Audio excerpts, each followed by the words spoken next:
นับหนึ่งใหม่ไม่เป็นไรโดยปะการัง 4. ทาสีท้องฟ้าด้วยสีฟ้าชีวิตของคนบางคนตื่นมาพร้อมกับสายลมสดชื่นยามเช้าขณะที่ใครอีกหลายคนตื่นมาพบกับฟ้าหม่นฝนครึ้มแต่ไกลที่พร้อมจะเป็นพายุร้ายได้ทุกเมื่อเช้าของผมมักจะสวยใสเสมอเมื่อได้รับข่าวคราวจากเพื่อนเก่าทางไกลแม้นอกหน้าต่างจะมีเพลงฝนพลิ้วผ่านมาให้วันของใครบางคนต้องเปียกปอนแอรอนเพื่อนผู้ไม่รู้จักเทคโนโลยีมากมายแต่สนิทกับต้นไม้ใบหญ้าทุกต้นที่เขาปลูกมากับมือ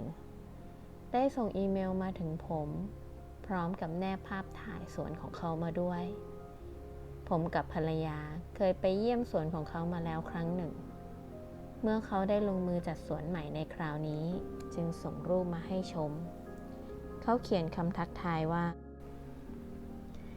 ฉันอยากเจอนายอีกสักครั้งในเร็วๆนี้ฉันนึกถึงนายบ่อยๆว่าเป็นอย่างไรบ้างและกำลังทำอะไรอยู่จริงๆแล้วฉันจะคิดถึงนายเป็นพิเศษตอนที่กำลังกินพะแนงแอรอนเป็นอเมริกันขนาดแท้แต่กลับชอบกินพะแนงเป็นชีวิตจิตใจเขาไว้เคราสวมหมวกคาวบอยใส่เสื้อลายสก๊อตกางเกงยีนรองเท้าบูทใช้ชีวิตเรียบง่ายแบบอนุรักษ์และสมถะด้วยการเป็นศิลปินวาดรูปสีน้ำมันบนผืนผ้าใบทำสวนปลูกพืชผักกินเองในขณะที่ผมเป็นคนเอเชียจากแดนไกลโพ้นทำงานด้านเทคโนโลยีรูปแบบชีวิตของเราแตกต่างกันมากแต่น่าแปลกที่เราคบหากันได้อย่างสนิทสนมยาวนานผมดูภาพสวนจัดใหม่ของเขาแล้วนึกถึงบ่ายวันหนึ่งของฤดูใบไม้ผลิเมื่อหลายปีก่อนผมหยุดรอแอรอนขณะที่เขาก้มลงผูกเชือกรองเท้าเราเดินคุยไปด้วยกันในสวนหลังบ้านของเขาผมเหลือบมองดูรองเท้าเก่าๆคู่นั้นของแอรอนมันซีดจางยับย่นจนผมอยากเอ่ยปากว่าน่าจะซื้อคู่ใหม่แต่ก็ยั้งใจไว้ไม่พูดออกไปเพราะรู้คำตอบของเขาดีครั้งหนึ่งผมเห็นแอรอนนั่งอ่านหนังสือในสวนหนังสือเล่มนั้นถูกใช้งานมานานจนหลุดออกเป็นแผ่นๆมันเป็นหนังสือคู่มือรวมพันไม้ต่างๆที่เขาต้องใช้อยู่ทุกวันผมเคยบอกให้เขาซื้อเล่มใหม่ได้แล้วไม่ต้องหรอกฉันชอบเล่มเก่าเพราะจดอะไรไว้เยอะแยะแอรอนตอบพร้อมรอยยิ้มแล้วอีกอย่างฉันซ่อมมันได้ผมยืนยันว่าซื้อเล่มใหม่น่าจะง่ายกว่าซ่อมเพราะเห็นสภาพของหนังสือแล้วไม่น่าจะซ่อมได้นายเป็นคนรุ่นใหม่เขาหัวเราะเอะอะก็จะซื้อใหม่ท่าเดียวผมยังจำคำพูดนั้นได้เมื่อแอรอนผูกเชือกรองเท้าเสร็จเขาหันมามองผมด้วยรอยยิ้มพูดว่าฉันรู้ว่านายกำลังคิดอะไรอยู่นายจะบอกให้ฉันซื้อรองเท้าคู่ใหม่ใช่ไหมเปล่าผมตอบเสียงสูงพร้อมกับหัวเราะฉันรู้ว่านายซ่อมเองได้แน่นอนเขายิ้มล้วงกระเป๋ากางเกงหยิบนาฬิกาพกออกมาให้ผมดูนาฬิกาเรือนนี้น่าจะมีอายุมากกว่า80 ปีแล้วมั้งเป็นของพ่อฉันซ่อมเองมากับมือตั้งหลายครั้งยังใช้ได้ดีจนถึงทุกวันนี้ไม่ต้องซื้อใหม่เลยเขายื่นนาฬิกาพกเรือนนั้นมาให้ผมมันยังใช้งานได้และดูใหม่จริงๆหมวกใบนี้ก็ซ่อมหลายครั้งแล้วเขาชี้ให้ผมดูหมวกใบโปรดที่สวมติดศีรษะตลอดเวลาจนดูเหมือนเป็นอวัยวะส่วนหนึ่งของเขาของในบ้านฉันที่นายเห็นก็เป็นของเก่าที่ยังใช้ได้ทั้งนั้น ทุกวันนี้พอเข้าของพังหน่อยคนรุ่นใหม่อย่างนายก็โยนทิ้งมันถึงมีขยะเต็มเมืองไงแอรอนหัวเราะที่ได้โอกาสกระทบกระเทียบผมซึ่งเขาชอบยกให้ผมเป็นตัวแทนของคนรุ่นใหม่เสมอไม่จริงหรอกดูสิเพื่อนเก่าแก่อย่างนายฉันยังไม่ทิ้งเลยเราต่างหัวเราะชอบใจที่ได้แกล้งแย่กันเล่นแท้จริงแล้วความแตกต่างระหว่างเราถูกนำมาใช้เพื่อเชื่อมช่องว่างระหว่างกันให้แคบลงและใกล้ชิดกันยิ่งขึ้นนายรู้ไหมฉันเกิดและโตมาในยุคที่เมื่อทำของแตกเราจะซ่อมมันไม่ใช่โยนทิ้งจู่ๆเขาก็เอ่ยประโยคนั้นขึ้นมามันเป็นประโยคที่แสนจะธรรมดา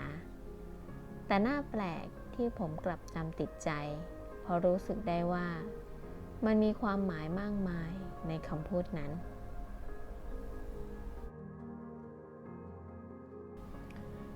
ชีวิตของคนบางคนตื่นมาพร้อมกับสายลมสดชื่นยามเช้าขณะที่ใครอีกหลายคนตื่นมาพบกับฟ้าหม่นฝนครึ้มแต่ไกลที่พร้อมจะเป็นพายุร้ายได้ทุกเมื่อโมนาคุณแม่ลูกสองเป็นพนักงานต้อนรับของบริษัทเราเมื่อหลายปีก่อนเธอเป็นคนดีขยันทำงานไม่คุยเล่นกับใครบ่อยนักแต่ทุกเช้าเธอจะพกความหงุดหงิดมาเต็มกระเป๋าและพร้อมที่จะทุ่มใส่ทุกสิ่งที่ขัดทางขวางใจตรงหน้าเธอจะตะโกนใส่เครื่องคอมพิวเตอร์ที่มันทำงานช้าไม่ทันใจตะโกนใส่เครื่องปรินเตอร์ที่กระดาษหมดหรือโทรศัพท์ที่ติดต่อปลายทางไม่ได้เราเห็นภาพเหล่านี้จนชินตาดีนะที่เธอยังไม่เคยตะโกนใส่คนเพื่อนร่วมงานคนหนึ่งเปรยขึ้นเพราะยังไม่เคยเห็นเธอตะโกนใส่พวกเราสักครั้งใครบอกเพื่อนอีกคนซึ่งดูเหมือนจะเป็นเพื่อนบ้านและสนิทกับโมนาเอ่ยขึ้นฉันสงสารลูกๆของเธอมากทุกเช้า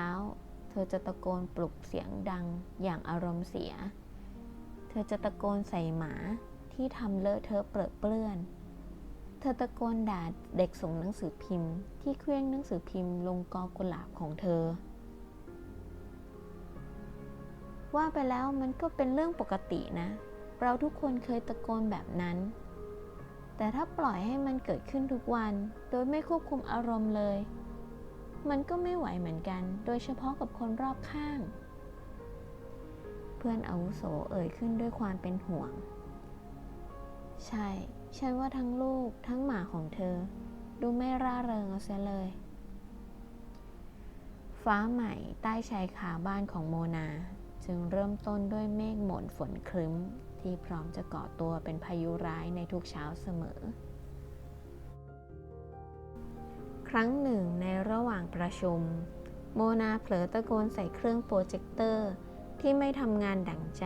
ต่อหน้าลูกค้าเจ้านายโกรธมากคิดจะจัดการขั้นเด็ดขาดกับเธอแต่โดมินิกเพื่อนอาวุโสของผมไม่เห็นด้วยเขาจึงเรียกเธอมาคุยหลังการประชุมโดมินิกเริ่มต้นด้วยการเล่าเรื่องหนึ่งให้เธอฟังเธอรู้ไหมในหมู่เกาะแห่งหนึ่งกลางทะเลลึกชนเผ่าท้องถิ่นที่นั่นล้มต้นไม้ใหญ่ด้วยวิธีอันแสนแปลกประหลาดถ้าต้นไม้ต้นใดใหญ่โตเกินกว่าที่จะตัดได้ด้วยขวานพวกเขาจะตัดมันด้วยปากแทนโดยคนตัดไม้ที่มีพลังพิเศษกลุ่มหนึ่งจะปีนขึ้นไปบนต้นไม้ในตอนรุ่งสางและตะโกนสุดเสียงใส่ต้นไม้พวกเขาจะทำอย่างนี้ต่อเนื่องเป็นเวลา30 วันจากนั้นต้นไม้ก็จะค่อยๆเหี่ยวเฉาแห้งตายและล้มลงมาเองนั่นเป็นเพราะพวกเขาเชื่อว่าการตะโกนเสียงดังใส่ต้นไม้จะเป็นการฆ่าจิตวิญญาณของมันและพวกเขายืนยันว่าได้ผลทุกครั้งโมนาเธอรู้ไหม การที่เธอหงุดหงิดตลอดเวลาตะโกนใส่ทุกอย่างที่ขวางหน้าในทุกครั้งที่ไม่สบอารมณ์นอกจากจะทำลายตัวเธอเองแล้วยังทำร้ายคนอื่นด้วยโชคดีที่เครื่องอิเล็กทรอนิกส์พวกนี้ไม่มีชีวิตเหมือนต้นไม้ไม่อย่างนั้นมันคงพังเสียหายไปแล้วแต่ถึงสิ่งเหล่านี้จะพังมันก็ยังซ่อมได้โดมินิกหยุดไปชั่วขณะเมื่อพูดมาถึงตรงนี้ดวงตาของโมนาเริ่มแดงแต่ที่ฉันเป็นห่วงคือลูกทั้งสองของเธอเขามีชีวิตเหมือนต้นไม้หากถูกตะโกนใส่ทุกวันอย่างนั้นฉันเกรงว่าต่อไปเราจะซ่อมเขาไม่ได้เหมือนสิ่งของ